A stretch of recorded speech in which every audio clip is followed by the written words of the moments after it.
Let's play Jeopardy! Here is today's category. Daniel 11. Alright, Daniel, chapter 11, verse 2. And now I will show you the truth. Behold, 3 more kings shall arise in Persia, and a 4th shall be far richer than all of them. And when he has become strong through his riches, he shall stir up all against the kingdom of Greece. The rich king who Daniel is referring to in verse 2.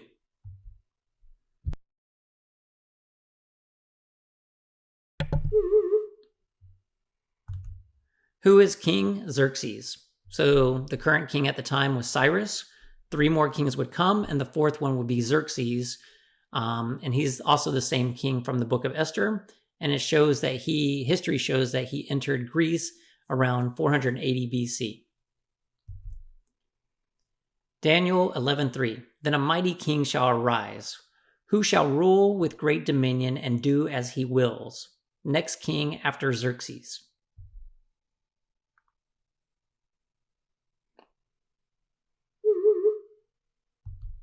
Who is Alexander the Great?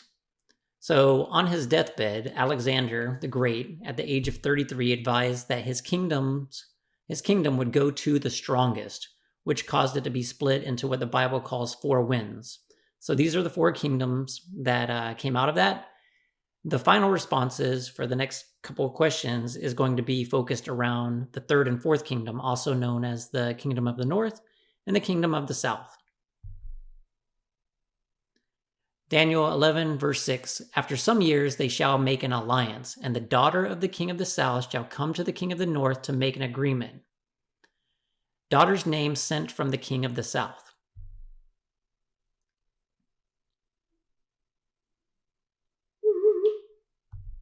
Who is Berenice?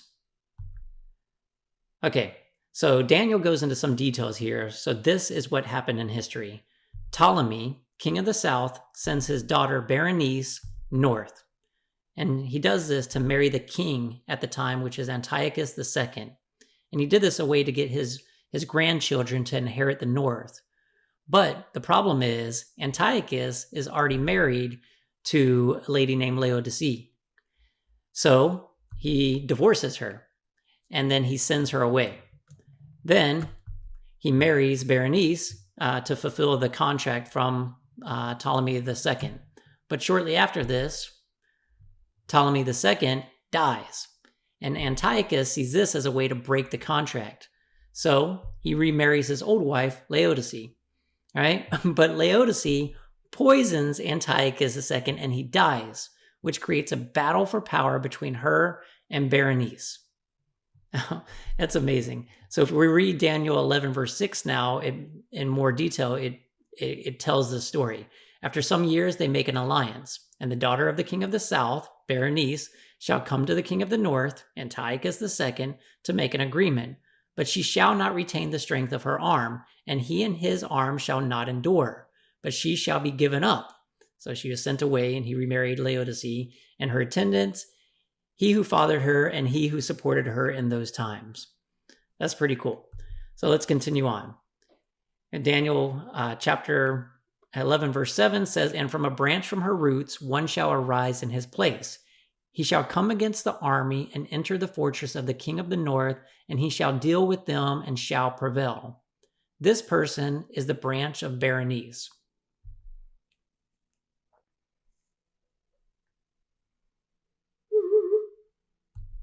Who is Ptolemy III? It's Berenice's brother. So history has it recorded this way. Laodicea and Berenice go head to head, and they fight for the rights to the kingdom. Laodicea wins and has Berenice and her son killed. Laodicea puts her son Seleucus as king. But Ptolemy III attacks the north in revenge for his sister's death and starts the 3rd Syrian War. And as Daniel prophesies, Ptolemy III defeats the north.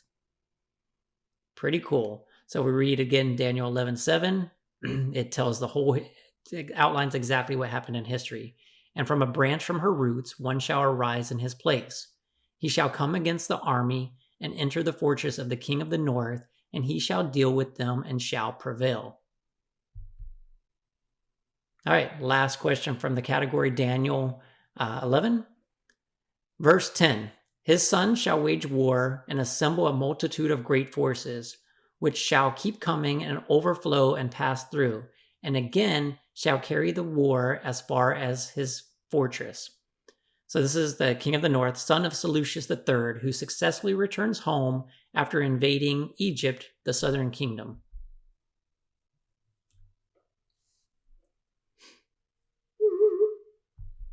And the answer is, who is Antiochus III? He's also known as Antiochus the Great. So verses 10 through 19 go into very big detail, great detail about Antiochus III. But to give you a quick summary, so verse 10, Antiochus III regains power for the north. Verse 11, he loses a big battle against the south, also known as Battle of the Elephants or the Battle of Raphia. Verse 13 through 16 talks about how he returns 14 years later and fights the south. And he actually defeats the southern general Scopas. And this is the same guy who defeated him in the Battle of the Elephants in verse 11. Then verse 17 talks about how he provides his daughter to the south, kind of like Ptolemy did. At the beginning, he tried to do the same thing, but his daughter actually betrays him and sides with the south. Verses 18 through 19, Antiochus III fights against Rome, where he eventually loses, then tries robbing his own people to pay for Rome's demands. So pretty cool how history outlines exactly what Daniel prophesied way before it even happened. The information of this category was a recap of the prophecy videos by Mike Winger. If you would like to take a deeper dive into fulfilled prophecy of the Bible, please check out this playlist by Mike Winger. If you'd like to take on the full Bible Jeopardy prophecy game, you can do that by clicking on this icon right here. And lastly, if you like Bible prophecy and you like escape rooms, then I want to encourage you to check out this escape room challenge where you can test your prophecy knowledge as well as puzzle solving skills to make it through this challenge.